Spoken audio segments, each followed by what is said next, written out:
Welcome back to Nick Lenz's Comic Corner, Classics as Non-Classic. This episode number 644 and Doubleshot number 540. Two DC trades I got from Barnes & Noble recently. Two of three. The other ones we'll review next episode. First one is Hal Jordan, The Green Lantern Corps, Volume 4, Fracture. Written by Robert Venditti, artwork by Ethan Van Sciver and Rafa Salvador. This collects issues 22 to 29.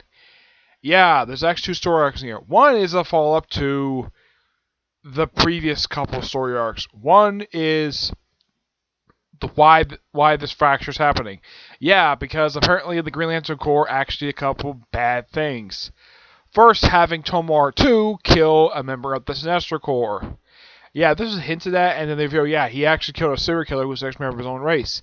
The other was something that happened in the last story arc, where the Green Lantern Corps killed an alien from the future who turned out to be Kyle Rayner and Sarannic's son.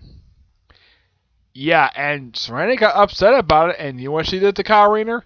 She branded him with the Sinestro Corps symbol. Yeah, she got upset by it.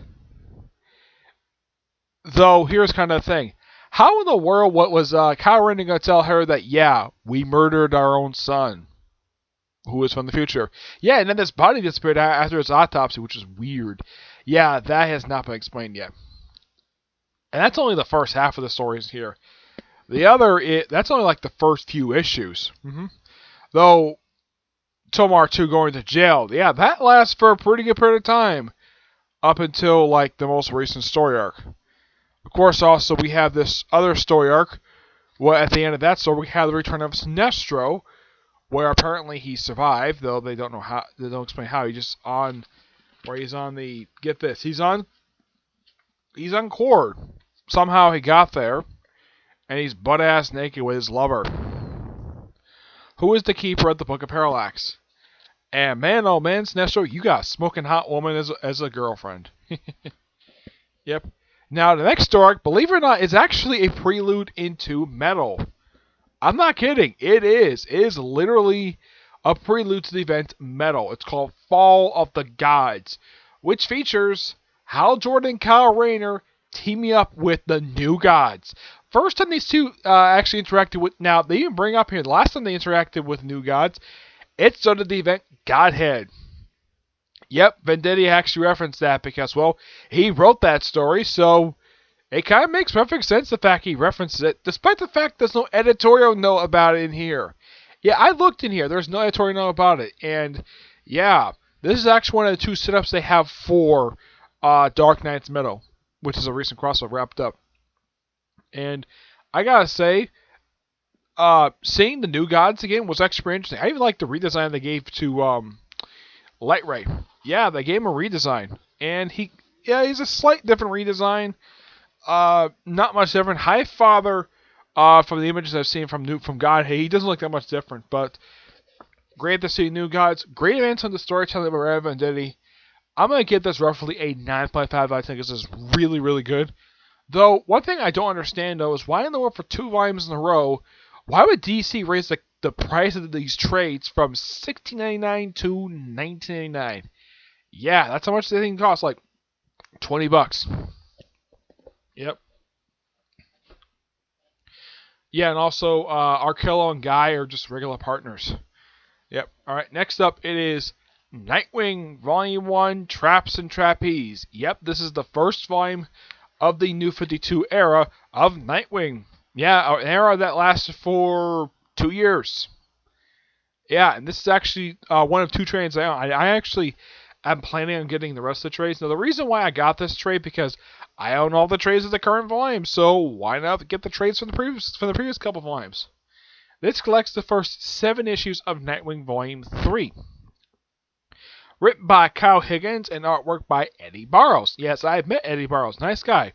And I met Kyle Higgins. Too bad I got this recently.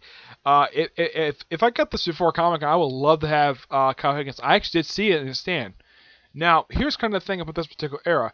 Even though it's lasted for 30 issues, Kyle Higgins only wrote the first 29 issues. He didn't write the last. The last one was done by Tim Seeley and Tom King. Yeah, this one has it where Nightwing inherits Haley's circus after C.C. Haley passes away, and C.C. Haley's son not liking it very much. And it kind of implies that it kind of becomes like a global type of thing, like a traveling type of series, but this only lasts for about just a story arc, and then for the next couple of story arcs he's in Gotham. Yep. One thing I do appreciate though about this is that there's actually set up for Night of Owls. Yeah, there's actually set up in here, which I do appreciate that.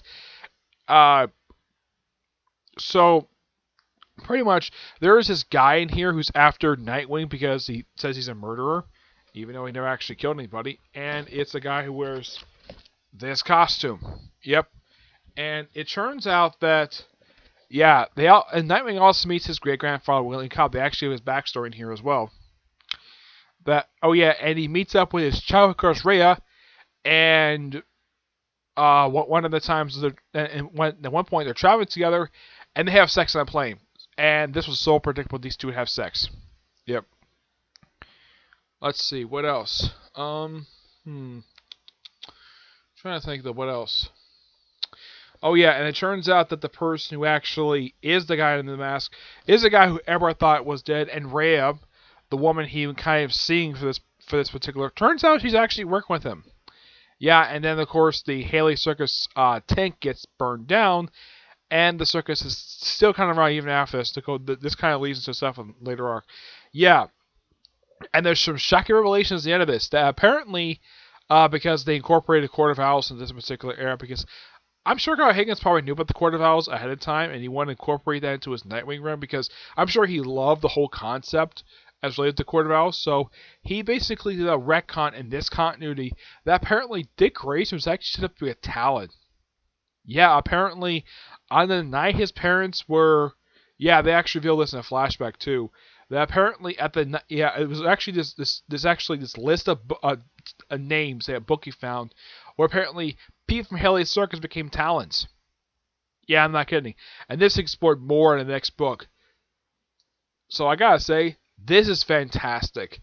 I highly recommend it though.